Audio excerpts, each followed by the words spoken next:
Come on!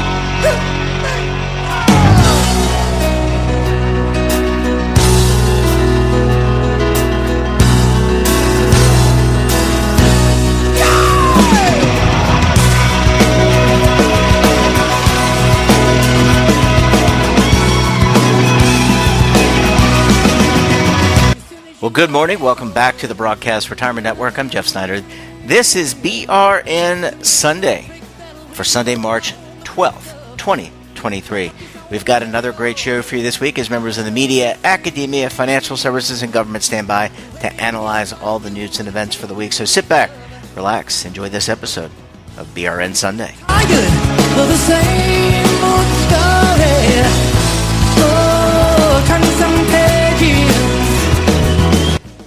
Where we're going to kick off the show, as we always do, with a look at what's happening on Capitol Hill in terms of legislation, regulation, and litigation. Joining us on the line from parts unknown are the Legal Eagles, David Levine, Kevin Walsh. Both are principals with Groom Law Group. That's an employee benefits law firm based in Washington, D.C. Gentlemen, great to talk to you. Thanks for joining us this morning.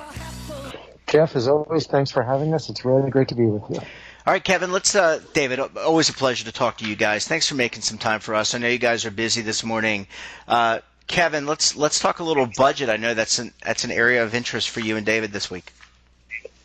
Yeah, happy to talk a little bit about the budget. And, on Thursday, March 9th, President Biden released his budget for the upcoming fiscal year. And, one thing to keep in mind with these budgets is that it's really kind of a proposal, and Congress has got to act on it. And right now we have a divided Congress. So many of the proposals in the budget are more campaign points than, likely policy outcomes. But in the retirement space, there's proposals that seem to come up from time to time. And we really want to highlight one of them this week, which is, proposals that relate to caps the amount of money that folks can have inside their 401k or inside their retirement accounts. And we saw these types of proposals first with, Build Back Better, which was, proposed in 2020 or 2021. And we saw it, in early versions of that. And now we're seeing, again, a proposal which, according to, Treasury's projections, would save the government about $22 billion, which would be to cap the amount of money that individuals can have in their 401k and IRA accounts, and essentially to force folks to take distributions if their accounts exceed that amount. It's going to be important to watch these proposals because, tax proposals, once they come up, tend to, come up again and again, as we've highlighted with this. Now, so that's one thing. I can't imagine that it's going to gain too much traction in this Congress, as we've got a divided Congress. But, the budget does highlight that, if we're going to keep our entitlement programs going, the government's going to need to find, significant new sources of revenue. That's just kind of one of the key things. But, from a retirement angle, it's an important one to watch when looking at the budget. David, do you want to highlight anything else about, the budget proposal, or should we take a deeper look at it another week? I think we take a deeper look another week, and we keep it for a short week with you, Jeff. Okay. Well, gentlemen, certainly appreciate it. I think the entitlement programs, I've been reading a lot about the budget, Medicare, Social Security. This is going to be something I think we're going to be talking about not only this week and next week, but for weeks to come. Gentlemen, we're going to leave it there. Always great to talk to the Legal Eagles. Thanks for stopping by. We look forward to having you back on the program again very soon.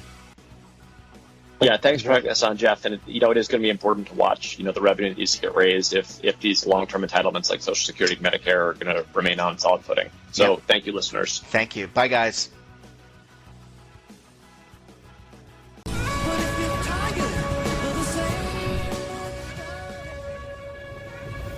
Imagine a new television network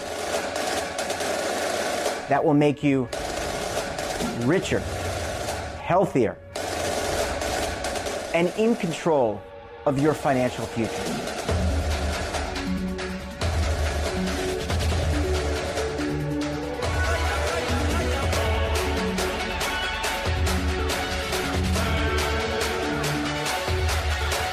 This network is for the policewoman in Nashville, Tennessee, the baker in Dubuque, Iowa, the teacher in Lexington, Kentucky. We want to make the idea of savings and retirement culturally relevant. But what do you see as a defining issue of the midterms, especially for the smaller businesses? I mean, they are the lifeblood of the American economy.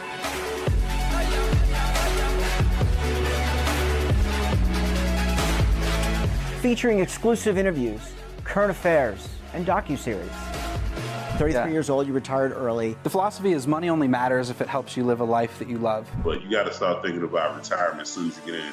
The Broadcast Retirement Network will drive very high engagement with premium partnerships.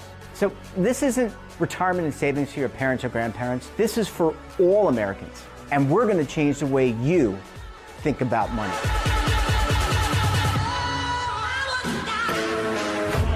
Welcome to the next frontier of retirement and savings. This is BRN, the Broadcast Retirement Network. Are you stuck with a low credit score? A credit report and score that's causing you to be denied credit or pay higher interest rates than others for the same things? Then do what Terrence did and call Credit Repaired for your free credit evaluation to help restore your credit. I started thinking about buying a new house, and my score wasn't where I needed it to be. I called and spoke with one of the representatives, and we just had a good conversation, and I liked what he was saying. Just one call for his free credit evaluation was all it took to start back on the track to repairing his credit. I'm seeing the deletions and I'm getting the report, so I know something's being done. It does make a difference to me. All it takes is one call to get started. Credit Repair has given me a second chance to have a better credit score. Don't let a low credit score hold you back another day. Do what Terrence did and make the call for your free credit evaluation. Call 800-819-4152. That's 800-819-4152. Again, 800-819-4152. Welcome back. Now time to talk markets. Joining us on the line, he's the lead anchor for the TD Ameritrade Network, Oliver Rennick. Oliver, great to talk to you. Thanks so much for joining us this morning. Absolutely no problem, Jeff. So I was going to start off by asking you about NFL free agency. Does that sound like a good topic to you? No, nothing about it. Okay. There's just a lot of talk. I know this isn't ESPN or Fox Sports. All right, Oliver, getting down to serious brass tacks here, Jerome Powell, I guess, made some comments this week, and want to get your reaction and kind of where the market is headed. Yeah, this has been quite a week, a bit of a roller coaster. Stock bulls are fighting to stay in it, but certainly some pretty bearish developments this week overall.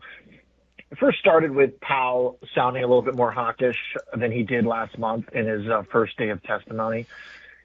And we had a very interesting market reaction to that. So that was Tuesday. He came out, said they're very serious about getting inflation below 2%, that they are very intent on that as their goal, and that it may require more interest rate hikes, more than the market expects because of last month's data, which was very hot. We had that big employment report where NFP added over 500,000 payrolls, and we had every inflation print coming in hot. So it makes sense that he started off a little bit more aggressive. The market reaction to that was very interesting. We saw the dollar climb, which is what you would expect if the Fed is going to kind of reclaim the spotlight among global central banks as the leading inflation fighter. But we saw a very interesting move in bonds and in the stock market. What we saw in bonds was that the long bond yields were actually very limited in their upside. Now, they have already moved very substantially over the past couple months. So the bond market seemed to have pretty accurately predicted his hawkish turn on Tuesday, and they didn't really have any more to go. So yields kind of flatlined. Now, the two-year yield continued to rip higher, and short-term yields continued their aggression to the upside. But then Wednesday, well, before I get to Wednesday, actually, also on Tuesday, what was very important is that in the stock market, banks and financials were the worst performers. This is very different because last year, when Powell gets hawkish or inflation is warmer than expected, the worst performers in the stock market are tech companies. Investors revalue the tech companies, literally their valuations, based on a higher interest rates and yields, and that was the main drag on the market. To see financial stocks on Tuesday look really soft, And a lot of people did not catch on to this, but it was the entire focus of our programming on Tuesday and Wednesday morning was the sell-off in regional banks and mid-sized financial companies. And this is very important because these are at the real core of the economy. Regional banks are the places we go to get a home loan. They're the places small businesses go to help start up. They really are the lifeblood of the economy. And to see them buckle under hawkish words from Jerome Powell suggests the market was becoming more concerned about the strength of the economy than it was really the valuation pressure that might come from higher interest rates. So then Wednesday, Powell tries to soften up his tone a little bit and says, hey, look, we haven't committed to 50 basis points because the market totally went towards 50 basis points on Tuesday, started pricing in 50 bips. Wednesday, Powell says, hold on, well, we haven't decided anything. It's not set in stone. Too late, basically. We can read between the lines. We know that they're going to have to stay aggressive in some form. They certainly are nowhere in any universal proximity of cutting rates. They are going to have to hike to some degree, whether it's 25-25, 25 or 25-50 or whatever it is.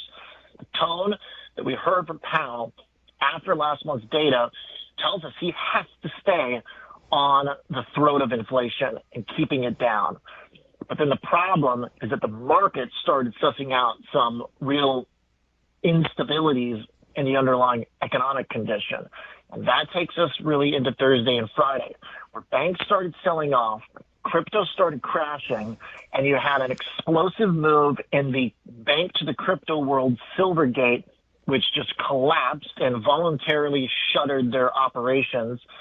And then on Friday, we wake up to a sort of systemic event, late Thursday and Friday, a bit of a systemic event that spread out from the epicenter of crypto into Silicon Valley Bank, which has a bunch of tech and VC exposure in Silicon Valley. And then by the time of the opening bell on Friday morning, you had everyday banks across the nation, like First Republic, crashing down 40 to 50% in a financial style panic that we have not seen since the great financial crisis. And that is where we're at. So, Oliver, I mean, you bring up the lifeblood of the economy, which is being able for small business being able to get loans. How do you process all this? I mean, if you're let's take retail investors, forget the institutional investors for a second.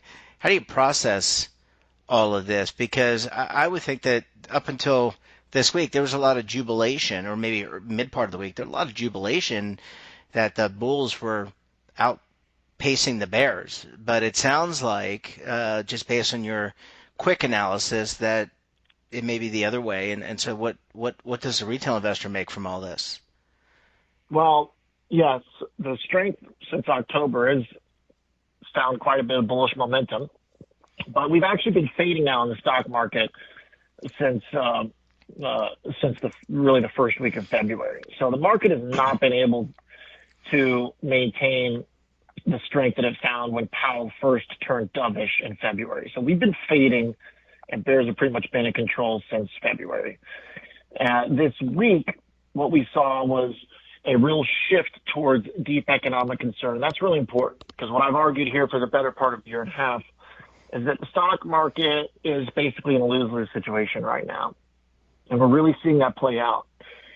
On the one hand, if the economy remains robust and employment is firm enough, inflation stays rooted, and the Fed has to keep hiking rates and tightening policy, and that hurts stock valuations. That was the story of last year.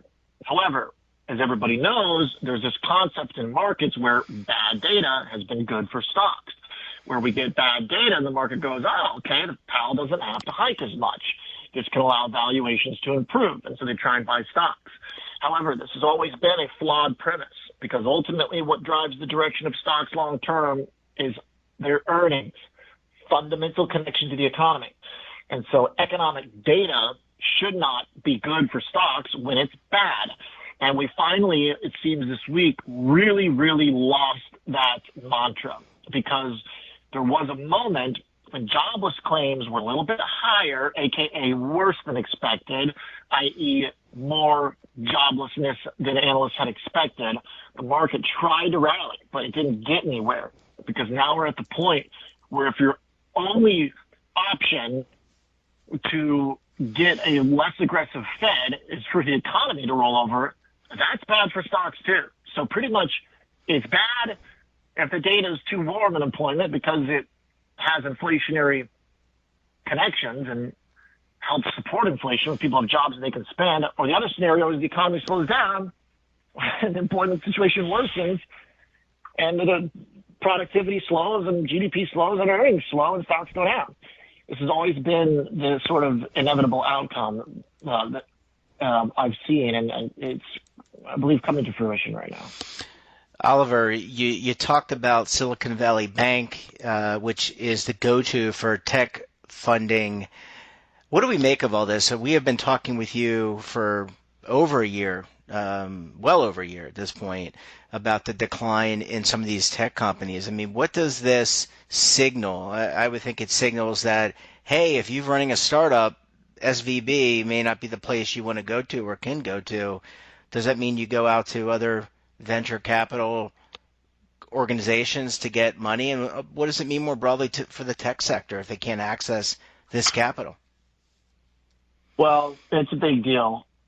What's really important here is that we are seeing the way crypto is connected to the economy. Another thing that I've been arguing for some time is that we cannot ignore what's happening in this particular sector because there's too much overlap with tech investors and technology businesses overall.